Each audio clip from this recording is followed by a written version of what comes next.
ucapkan selamat datang di Museum Nasional Indonesia.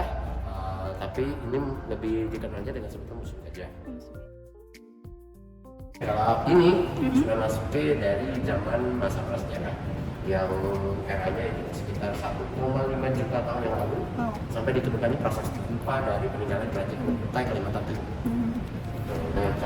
Nah, peradabannya adalah membentuk sebuah perhiasan untuk berikat, terus ada senjata untuk berburu, terus ada memasak juga, terus hasil sampah dapur juga itu milik Yoken Boginger. Sampah dapur yang berupa hasil kerang, berarti menandakan bahwa manusia pun pada zaman itu hidup di pesisir. Dimulainya dari masa Paleolitik itu adalah kebudayaan mereka adalah berburu makanan, tapi dengan cara nomaden pindah-pindah. Jadi terus baru masuk ke masa Mesozoikum, udah meramu makanan alias produksi, sehingga makanya ada sampah dapur itu tadi, itu Mesolitikum.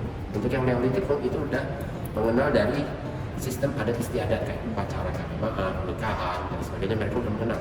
Terus lebih mengedepankan dari zaman mungkin peralihan dari zaman manusia purba, zaman sama zaman logam. Di Neolitikum ini juga udah kenal itu belum sih pemerintahan, sistem pemerintahan? Ya, itu udah kenal. Udah ada sistem pemerintahan sama kepercayaannya mereka. Animisme, dinamisme udah berkembang gitu. Ini dia masalah. Kebanyakan adalah benda upacara, batu, belinju, giok, itu udah ada di sini. Ini dari zaman logam. Setelah dari Neolitik ada peradaban masuk ke zaman batu besar, karena itu bangunannya semua besar semua, kayak benda-benda kayak di Sumur Padang, Cianjur Barat, terus ada di juga Borobudur juga katanya, tapi saya kurang tahu juga. Terus itu baru masuk ke zaman logam, Mongolian alias Paleometal. Berarti ini juga asli ya, Kak? Asli Paleo ini dari Pulau Kolor, Nusa Tenggara Timur, jauh. sebagai benda upacara untuk ritual memanggil hujan. Berarti peninggalan di sini nggak cuma dari satu wilayah, kayak dari Sumatera, dari Sulawesi gitu nggak? Dari seluruh Nusantara? Dari seluruh Nusantara, karena kan memang penemuannya itu memang tersebar ke seluruh Nusantara. Bahkan dari Sabang sampai Merauke, terus random gitu penemuannya, juga cuma di satu daerah, terus banyak apa sih. Dari NTT, terus ada Moko, ada di Kawalan lokalnya, ada Candrasa. Semua yang ada di sini adalah digunakan sebagai upacara.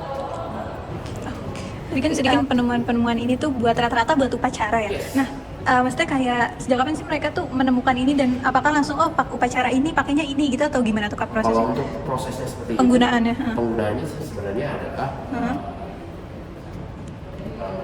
dari zamannya Neolitikum itu, dari zaman Neolitikum itu kan udah turun-temurun. Nah, itu biasanya akan dikomunikasikan ke generasi. Jadi nggak langsung serta-merta ini untuk ini, pasti ada suara-suara. Ini kebanyakan adalah peninggalannya berasal dari peradaban di tanah Jawa. Peradaban di tanah Jawa, karena kan memang Jawa itu peradabannya sangat maju. Waktu pas kerajaan Hindu Buddha. Dimulainya tuh dari kerajaan Tarumanegara di Bogor, Jawa Barat, itu abad sekitar 546, terus baru masuk ke Mataram kuno, itu Jawa Tengah, sama Majapahit, dan terus ini landmarknya dari peninggalan Hindu dan Buddha. Peninggalannya yaitu adalah Arca Bhairawa yang ditemukan di desa Padang Loco, Sumatera Barat. Kemungkinan besarnya ini adalah peninggalan kerajaan Melayu atau kerajaan Dharmasraya kalau nggak salah. Jadi abad 13 dan 14. Dengan tingginya sekitar 4 meter, dengan beratnya diperkirakan katanya 4 ton. Terus untuk perwujudannya sendiri, ini adalah perwujudan dari seorang raja yang pernah berkuasa di tanah Padang Loco itu, yang diduganya itu adalah dari migrasinya beliau dari Majapahit pindah ke Sumatera, yaitu Raja Aditya Warman. Kebanyakan yang ada di tanah Jawa itu kan banyak banget yang berupa prasasti sama arca. Tapi kalau untuk yang di luar Pulau Jawa kayak dari Kerajaan Kutai itu, Kalimantan Timur, terus Sriwijaya, terus dari Kalingga dan sebagainya, itu kebanyakan prasasti bukan arca. Nah, salah satunya adalah yang peninggalan dari Mataram kuno, itu abad 9 abad 10 itu ada Arca Ganesha. Terus ada ini Ardanari perpaduan Dewa Siwa sama istrinya Dewi Parwati. Hmm. Terus ini adalah lambang dari kesuburan seorang perempuan, lambang dari Dewi Parwati, itu adalah Yoni. Oh, oke. Nah, untuk pasangannya lingganya ada Oh, dia punya pasangan juga. Pasangan. Oh, oke. Yoni. Nah, untuk yang sebelah kiri dan kanan ini adalah dewa penjaga dari Dewa Siwa. Itu Oh, adalah oke. Dewa Dwarapala. Digunakan biasanya diletakkan di bagian depan candi atau bangunan suci biasanya. Kalau untuk lantai 2, ini tema besarnya adalah ilmu pengetahuan dan teknologi. Tapi lebih dikedepankan dari teknologi pada masa lalu. Nah, salah satu yang dari peninggalan Kerajaan Hindu-Buddha, teknologi huruf dari sebuah prasasti. Ini ya tahu lah ya. Penulis. Prasasti Yupa dari Kerajaan Kutai Kalimantan Timur. Bukti pertama bangsa Indonesia mempunyai tulisan dari sini. Nah, ini teknologi huruf. Dari Mataram kuno kayaknya itu prasasti Pura di Yogyakarta. Oke, sekitaran abad ke-9. Yes. Ini juga ini prasasti Kalasan, ini Canggal. Banyak ini. Ya, banyak prasasti dari Kerajaan Hindu juga. Terus ini dari Sriwijaya. Kami bilang ini.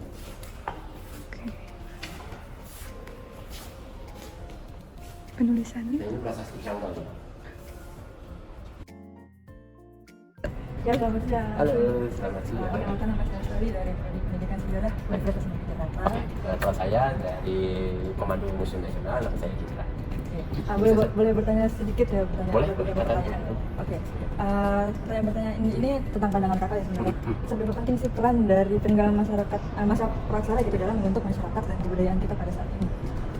Perkembangannya sebenarnya adalah kita ini adalah bentuk dari manifestasi masa lalu. Dari masa lalu itu mereka itu cara bertahan hidupnya seperti apa, dan sampai sekarang pun itu masih berlanjut dan bahkan sampai masa depan. Terus apakah itu berdampak signifikan? Kalau menurut saya ya sendiri itu adalah 50-50. 50-50 kenapa? Karena kalau untuk di zaman sekarang itu kan jauh lebih modern daripada di masa lalu. Terus kalau untuk yang cara bertahan hidupnya, ya sampai sekarang masih itu masih 50. Dan yang lain. Kan selain tadi kita mengkeliling tentang melihat peninggalan praksara, kita juga melihat tentang hidup Ya, budaya. betul. Nah, menurut kakak nih, seberapa penting sih, seberapa efektif kan nih museum sebagai tempat untuk mempelajari materi-materi sejarah, khususnya dalam materi kerajaan Hindu-Buddha? Oke, kalau untuk itu, itu sangat besar ya. Karena memang museum itu kan adalah tempat di mana benda-benda bersejarah itu ditempatkan. Nah, itu museum. Terus untuk pembelajaran sejarah misalnya, terus misalnya geografi dan sebagainya, itu signifikan banget. Jadi kalau menurut saya ini 1000% itu sangat signifikan untuk pembelajaran dari materi tentang sejarah. Terutama untuk yang siswa-siswi di Indonesia sama mahasiswa. Oke. Lagi. Satu lagi nih kak. Boleh. Dari beberapa peninggalan ini kan dari macam-macam kerajaan Ya, tuh ya. ya. Nah, menurut kakak sendiri kerajaan mana sih yang menurut kakak ini paling menarik dan Paling menarik, ya? alasannya tuh kenapa? Oke, kalau untuk peninggalan dari Kerajaan Hindu-Buddha yang paling menarik menurut saya adalah dari peninggalan dari kerajaan tersohor di tanah Indonesia, yaitu adalah Raja Majapahit sekitaran abad 13 sampai abad 15. Kenapa? Karena mereka itu berlangsung lama peradabannya, pemerintahannya lama, terus membuat suatu benda-benda cagar budaya dan sebagainya itu untuk keperluan pembelajaran di masa kini.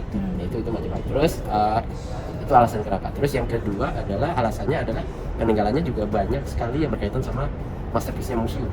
Jadi untuk masterpiece-nya museum itu kebanyakan adalah peninggalan dari kerajaan Majapahit sama Mataram kuno.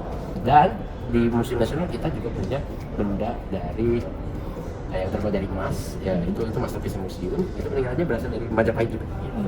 Itu alasan kenapa saya memilih Majapahit sebagai kerajaan yang sangat itulah yang menyumbangkan materi ilmu yang sangat berguna untuk pelajaran sejarah ataupun apa. Oke, segitu aja pertanyaan dari saya. Terima kasih Kak Indra. Sama-sama Kak Tari, kalau misalnya ada pertanyaan lagi boleh nanti di forward admin Instagram Museum Nasional ya. Terima kasih. Sama-sama.